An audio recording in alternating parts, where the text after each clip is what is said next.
Tá todo mundo falando de ultrassom na emergência, então passou da hora de você se acostumar com essas imagens. Atualmente, a ultrassonografia pulmonar é uma ferramenta indispensável para o diagnóstico à beira-leito.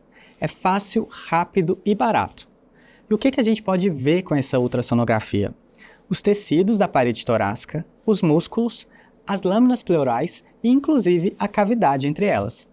Mas para entender o que está alterado, a gente precisa primeiro entender um exame que seria normal. Em um pulmão saudável, os achados comumente presentes no ultrassom vão ser o sinal do morcego, que é o sombreamento acústico causado por duas costelas adjacentes, as linhas A, que é um artefato ocasionado pela substancial quantidade de ar que tem dentro dos pulmões. Elas vão conduzir mal o ar e vai refletir nessa forma de artefato. E a gente também consegue ver o deslizamento pleural, que é esse movimento entre as pleuras parietal e visceral que ocorre durante a respiração. Eu sei o que você está pensando. Se isso é o normal, imagina o que está alterado. A base do ultrassom pulmonar são artefatos do exame.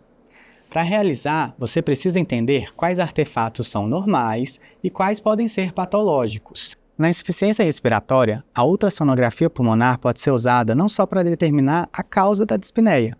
Ela também pode te ajudar a monitorar o envolvimento pulmonar durante todo o curso da doença e para descartar outras condições de emergência que podem estar sobrepostas. O lado positivo é que não há quase que nenhuma contraindicação absoluta à ultrassonografia pulmonar. Mas antes de realizar o exame, você precisa conhecer o aparelho de ultrassom que você vai ter disponível no seu serviço. Para avaliação pulmonar, geralmente a gente usa o transdutor convexo. O posicionamento do paciente pode ser ereto, sentado, semi-reclinado, supino, prono, ou seja, qualquer posição.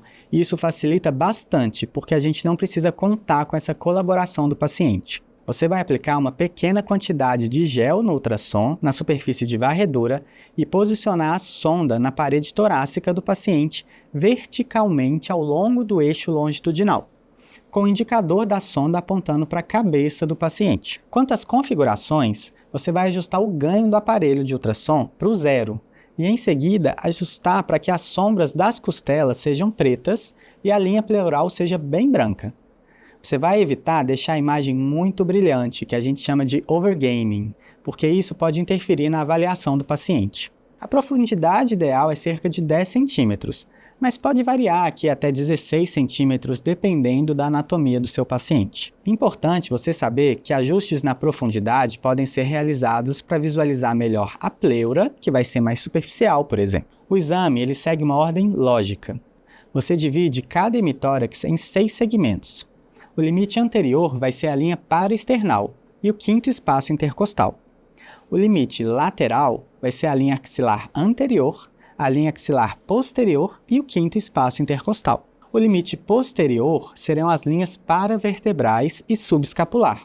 É importante comparar lado direito com o esquerdo progressivamente, assim como você faz quando faz uma ausculta pulmonar do seu paciente. A partir daí, a ultrassonografia pulmonar permite a avaliação de pacientes com dispneia aguda, que pode estar associada a pneumonia, edema pulmonar, derrame pleural, pneumotórax, DPOC, asma e até mesmo embolia. Vamos começar pela pneumonia adquirida na comunidade.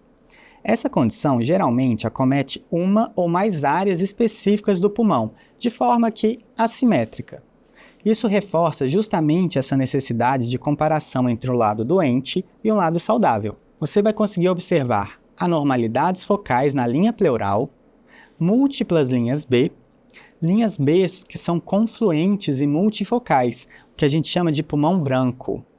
Você também consegue ver consolidações subpleurais e consolidações lobulares ou segmentares a depender de onde que está sendo acometido. Você também consegue ver o broncograma aéreo ou fluido já nas pneumonias intersticiais, causadas geralmente por infecções virais, a exposições tóxicas e doenças autoimunes. Você também consegue ver anormalidades focais da linha pleural, linhas B multifocais. Você pode observar uma falta de homogeneidade nesse pulmão, pois cada parte dele vai ser acometido de uma forma diferente. Áreas inflamadas podem estar separadas umas das outras por áreas aeradas, de um pulmão mais saudável. Então você já entendeu o que acontece nas pneumonias. Agora vamos falar do edema. Geralmente a gente tem um acometimento simétrico, no ponto mais baixo dos pulmões, justamente pela gravidade.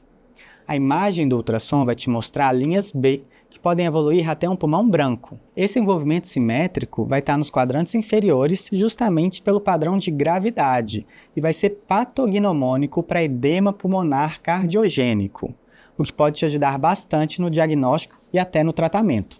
Já o derrame pleural vai ser caracterizado pelo acúmulo de líquido em alguma cavidade pulmonar, geralmente também inferior, justamente pela mesma ação da gravidade que esse líquido vai sofrer. O sinal da cortina, que ocorre quando o pulmão totalmente aerado é expandido, obstrui a visão do diafragma por baixo e exclui a presença do derrame pleural, quando o paciente é colocado na posição ereta ou semi-reclinada. 3 elementos, ao serem visualizados, vão te ajudar a identificar corretamente a localização desse líquido: a cavidade pleural, o diafragma e algum órgão abdominal, geralmente o fígado à direita ou o baço à esquerda.